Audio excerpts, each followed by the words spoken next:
অরিত্র, আপনার কি মনে হয় একজন নাগরিক হিসেবে কালকে অভিষেক বন্দ্যোপাধ্যায় এলে এ রাজ্য স্বর্গ হয়ে যাবে? দেখুন, এখানে দুটো পয়েন্ট বা পার্সপেক্টিভ আমি অ্যাড করি। প্রথম কথাটা হচ্ছে, গত 2-3 দিন ধরে যেভাবে রাজনৈতিক নেতারা পুলিশের সম্পর্কে, মানে সব দায় পুলিশ ফেল করছে, ইন্টেলিজেন্স ফেল হচ্ছে, এরকম রাজভারী বিভিন্ন টার্মিনোলজিস ব্যবহার করে পুলিশের ওপর চাপিয়ে দিচ্ছেন, তার মূল কারণটা হচ্ছে যে এতদিন পর্যন্ত সাধারণ মানুষের কাছে খুব প্রকৃত ধারণা এবং উইথ এভিডেন্স মানুষ জানেন যে পুলিশ ডিপার্টমেন্ট বা এক্সিকিউটিভ মেশিনারি সরাসরি রাজনৈতিক ব্যক্তিদের কথায় ওঠেন বসেন, তাদের অধিকাংশ ক্ষেত্রেই স্বাধীনতা খর্ব হয়েছে। সেই জায়গাতে যেটা হয়েছে যে মানুষ এখন পুলিশ যাই বলুন, মানে পুলিশ, আপনি দেখবেন কলকাতা পুলিশের পেজে যদি একটা মানে নেতাজি সুভাষের জন্মদিনেও শুভেচ্ছা বার্তা পোস্ট হয়, তার তলাতেও লোকে গিয়ে কিন্তু গালাগাল করছে। তার কারণ হচ্ছে যে কলকাতা পুলিশ বা পশ্চিমবঙ্গ পুলিশ এনটিটি হিসাবে তার যে ভরসা বা ট্রাস্টের জায়গা সেটা হারিয়েছে। এখন বিষয়টা হচ্ছে যে আমাদের পশ্চিমবঙ্গ সরকারের যদি অ্যাডমিনিস্ট্রেশনটা চালাতে হয়, তাহলে সবার আগে যেটা প্রয়োজন সেটা হচ্ছে রাজনৈতিক নেতাদের ওপরে ট্রাস্টটা ফিরিয়ে আনা। এবং রাজনৈতিক নেতারা বুঝে গেছেন যে আমি যদি প্রশাসনিকভাবে ট্রাস্টটা ফিরিয়ে আনতে চাই তাহলে পারবো না। সেজন্য তারা আগেই প্রশাসন কনসেপ্টটাকে আলাদা করে দিচ্ছেন যে প্রশাসন ফেল করেছে, পুলিশ পারে না, আমরা চেষ্টা করছি, পুলিশ কোনোভাবে ব্যর্থ হচ্ছে, তো আমাদেরকে ভরসা করুন। এইটা হচ্ছে একটা ট্রাস্টটা ঘুরিয়ে নিয়ে ক্ষমতা আমি, কিন্তু মানুষের মধ্যে একটা ইমেজ তৈরি করার চেষ্টা করা হচ্ছে যে প্রশাসন মেকানিজম হিসেবে ব্যর্থ হচ্ছে, পুলিশ ইন্টেলিজেন্স এই সমস্ত তারা কিছু পারছে না, আমরা আমাদের মতো চেষ্টা করছি। মমতা বন্দ্যোপাধ্যায় তার মতো বলছে, মানুষের কাছে বিশ্বাস তৈরির একটা চেষ্টা। দ্বিতীয় কথাটা হচ্ছে যে অভিষেক বন্দ্যোপাধ্যায়কে নিয়ে কেন এত মাতামাতি। অভিষেক বন্দ্যোপাধ্যায়কে নিয়ে যে সমস্যাটা তৃণমূল কংগ্রেসকে শুরু থেকেই ফেস করতে হচ্ছিল, সেটা কিন্তু বারবারই বলা হয় যে অভিষেক বন্দ্যোপাধ্যায়ের কে স্পুন ফিট করে দেওয়া হয়েছে, মানে একেবারে গুলিয়ে খাইয়ে দেওয়া হয়েছে। সেই জায়গায় অভিষেক বন্দ্যোপাধ্যায় রাজনৈতিক ব্যক্তি হিসেবে তার শুরু থেকেই চ্যালেঞ্জটা ছিল নিজের ক্রেডিবিলিটি প্রুফ করা। এবং সেইখানেই আপনি যদি দেখেন নবজোয়ার যাত্রা নিয়ে স্যার কথা বলেন, আপনি দেখবেন নবজোয়ার যাত্রার পুরো জার্নিটা কিন্তু মাত্র 2 থেকে 3 দিন বাদ দিয়ে মমতা বন্দ্যোপাধ্যায় ফিজিক্যালি উপস্থিতি হননি। এবং সেই জায়গা থেকে মমতা বন্দ্যোপাধ্যায়ের প্রশাসনিক অল্টারনেটিভ হিসেবে এখনো পর্যন্ত সাংগঠনিক দিক থেকে অভিষেক বন্দ্যোপাধ্যায় বেটার সংগঠক হতে পারেন, কিন্তু প্রশাসনিক বা মুখ্যমন্ত্রী মমতা বন্দ্যোপাধ্যায়ের বেটার অল্টারনেটিভ অভিষেক বন্দ্যোপাধ্যায় কিনা, এই বিশ্বাসটা মানুষ এখনো গ্রহণ করতে পারেনি। সেই জায়গায় চাকরির ক্ষেত্রে যেরকম একটা প্রবেশন পিরিয়ড থাকে, একই রকম ভাবে ডেপুটি সিএম রোলটা অ্যাডহক তৈরি করে একটা প্রবেশন পিরিয়ড তৈরি করে দেওয়া হচ্ছে অভিষেক বন্দ্যোপাধ্যায়কে, যে আগে মানুষের কাছে একটা বিশ্বাসযোগ্যতা তৈরি করুন। আমি নিশ্চিত ডেপুটি সিএম হবে কি হবে না আমি জানি না, কিন্তু হলে আপনি দেখবেন অ্যাগ্রেসিভ অ্যাকশনে পুলিশ কাজ করবে, ছোট ছোট জিনিস তাড়াতাড়ি করে সলভ করবে। তাতে যেটা হবে, আপনার তখন মনে প্রশ্ন হবে যে তাহলে মমতা ব্যানার্জি পারুক বা না পারুক, অভিষেক বন্দ্যোপাধ্যায় হয়তো একটা বেটার পুলিশ কন্ট্রোল করতে পারবে। এইবার অ্যাডমিনিস্ট্রেটিভ জায়গা থেকে মানুষের মধ্যে ট্রাস্ট তৈরি করে অভিষেক বন্দ্যোপাধ্যায় এবার ভোটে কন্টেস্ট করার চেষ্টা করবেন বলে আমার মনে হচ্ছে। খুব ইন্টারেস্টিং পয়েন্ট নির্মলাবাবু। আমার একটা কথা মনে পড়ছে, আপনি তখন মানে চুটিয়ে মানে পুরোদমের সম্পূর্ণ সময় সাংবাদিকতা করেন, আমি সেই জায়গা থেকে বলছি। বুদ্ধদেব ভট্টাচার্য মুখ্যমন্ত্রী হলেন, ওই আপনি যে সময়টার কথা বলছিলেন 6 মাসের সময় বাকি থাকতে, ওই লক্ষ্মীকান্তপুরে একটা ডাকাতি দেখতে চলে গেলেন ভ্যানে চড়ে, সব খবরের কাগজে প্রথম পাতার ছবি। আচ্ছা, তারপরে বাংলায় ডাকাতি হয়নি? সবই হয়েছে। তার 5 বছর পরে আরেক ভয়ঙ্কর একটা ডাকাতি হয়েছিল, যার সঙ্গে ধর্ষণও হয়েছিল বিয়ে বাড়ি ফেরত একটা বাসে, একদম ধানতলাতে, শুধুমাত্র গোষ্ঠীদ্বন্দ্বে। নির্মলবাবু মিল পাচ্ছি তো না? দেখুন, আমি আপনাকে বলছি, আমি যেটা বললাম, ক্রাইসিসটা কিন্তু চেঞ্জ অফ ফেজ দিয়ে চেঞ্জ করা যায় না, ক্রাইসিসটা ক্রাইসিস হিসেবেই থেকে যায়। এবার আপনাকে একটা জিনিস বুঝতে হবে, সেটা হচ্ছে যে অভিষেক বন্দ্যোপাধ্যায়ের দলগতভাবে কিছু প্রবলেম আছে। আমি লিখেছি, আপনিও জানেন ভালো করে, একটা সপ্তরথী ব্যাপার আছে, যে 7 জন লিডার আছে যারা অভিষেক বন্দ্যোপাধ্যায়ের মানে একেবারে ভাবনা চিন্তার সঙ্গে একবারে বিপরীত মেরুতে আছে। সেই 7 জন লিডারকে এলিমিনেট করা একটা ওদের দলগত ব্যাপার, ওটা নিয়ে আমি কিছু বলছি না। কিন্তু একটা প্রশ্ন আমার কাছে এসেই যাচ্ছে, সেটা হচ্ছে মমতা বন্দ্যোপাধ্যায় যে আজকে হুমায়ুন কবির যে কথাটা বললেন, এই কথাটা আজকে চিকিৎসকরা যখন বলেছিল অভয়াকাণ্ডতে যে স্বাস্থ্য সচিবকে সরাতে হবে, মমতা বন্দ্যোপাধ্যায় বলেছেন আমি কাকে রাখবো কাকে সরাবো সেটা আমি ঠিক করব। ঠিক আছে, আজকে হুমায়ুন কবিরকে যদি উনি বলতে পারতেন যে আমি কাকে ডেপুটি চিফ মিনিস্টার করব আর কাকে সরিয়ে দেবো সেটা আমি ঠিক করব, ঠিক আপনি বলার কে, এটা কিন্তু উনি বলছেন না। এখানে এই যে ট্যাসিট কনসেন্টটা, এই ট্যাসিট কনসেন্টটা আপনি ধরার চেষ্টা করেন। আমি তরুণজ্যোতি তিওয়ারিকে এখানেই জিজ্ঞাসা করবো। আচ্ছা তরুণজ্যোতি তিওয়ারি, ধরুন ভেন্টিলেশনে থাকা একজন রুগী, কেউ কারুর বাড়ির মানুষ যাদের আত্মীয় পরিজন আছেন এরকম, প্লিজ সিরিয়াসলি নেবেন না, আমি কথাটা নিতান্ত রাজনৈতিক একটা প্রশ্ন করবার জন্য জিজ্ঞাসা করছি। তিনি যদি ঘন্টা 3-4 জন্য একটু ভেন্টিলেশনের বাইরে পরীক্ষামূলকভাবে আসার সুযোগ পান, এসে যদি ডাক্তারের দক্ষতা নিয়ে প্রশ্ন তোলে, আমাকে অমুক ডাক্তারের কাছে দিলে না তখন আমি ছুটে বেড়াতাম, সেটা যেন শুনতে লাগতো। হুমায়ুন কবির কথা তেমন লাগছে না?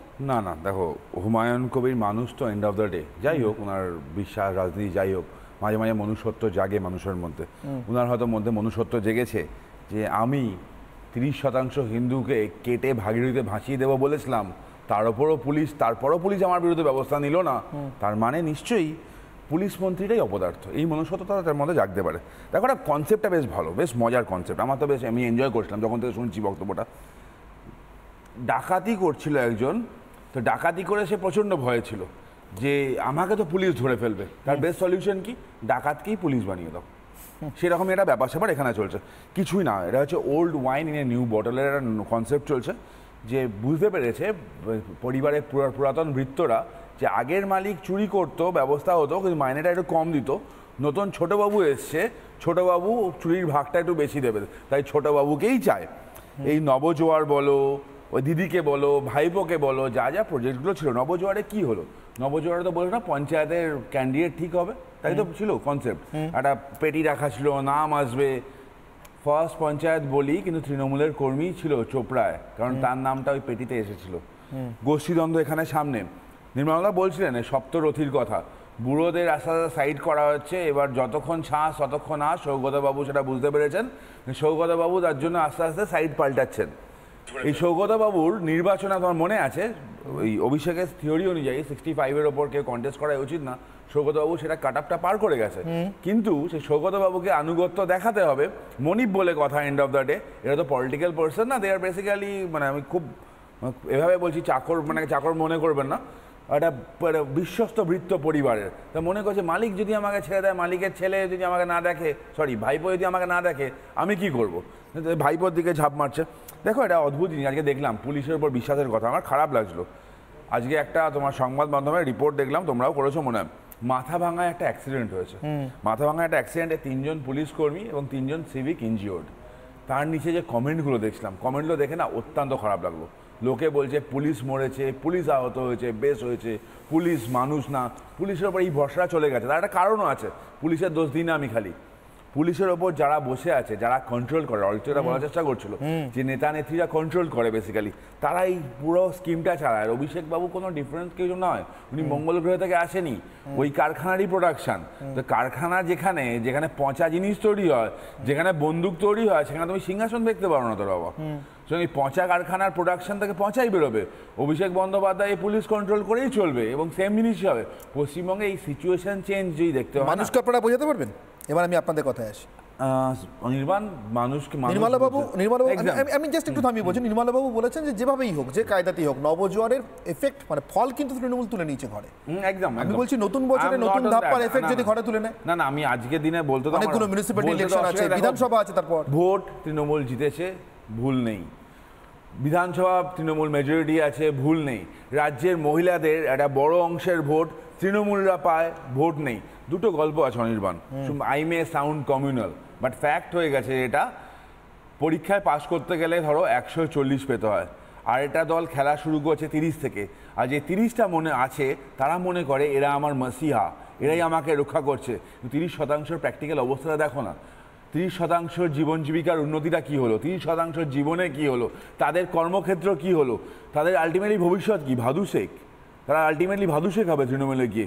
এই ছোট্ট একটা কাজ আছে অনির্বাণ। আর একটা মানুষ যখন উন্নয়নের কথা হয়, মানুষের উন্নয়নের কথা হবে, যেখানে একটা বিভাজনের অবস্থা চলছে, তৃণমূল সৃষ্টি করছে। আপনি ভাদু শেখের কথা বলছেন, তো আমি এখানে একটা কথা শোনাই। অভিষেক বন্দ্যোপাধ্যায়ের বকটুয়ের ক্ষতিপূরণ দেওয়া নিয়ে মন্তব্য, আমি কেন বললাম তরুণ, যদি আপনাকে আটকালাম, এই মন্তব্যটা আপনি দুরকম মানে করতে পারেন, দুরকম মানে। নির্মলবাবু আপনিও একটু খেয়াল করে শুনবেন, আমি আরেকবার শোনাচ্ছি, বহুবার শোনানো, কিন্তু তবুও বলছি, রাজনীতির জায়গাতে এগুলো খুব ইম্পর্টেন্ট, বিশেষ করে যখন এমন মুখ বদলের ধাপ্পার মতো বিষয় আসে। অভিষেক বন্দ্যোপাধ্যায় বকটুয়ের ক্ষতিপূরণ দেওয়া নিয়ে সাংবাদিকরা প্রশ্ন করেছিলেন, তার কারণ বিরোধী দলনেতা শুভেন্দু অধিকারী টুইট করেছিলেন, টুইট করে দেখিয়েছিলেন যে কোন খাতের টাকা ক্ষতিপূরণে কিভাবে গেছে। আসলে মিড ডে মিলের জন্য বরাদ্দ টাকা চলে গিয়েছিল বকটুয়ের ক্ষতিপূরণের জন্য, কেউ ক্ষতিপূরণ দিতে বারণ করেনি, কিন্তু স্কুলের বাচ্চাদের মুখের গ্রাস কেড়ে সেই টাকায় ক্ষতিপূরণ কেন প্রশ্ন উঠেছিল।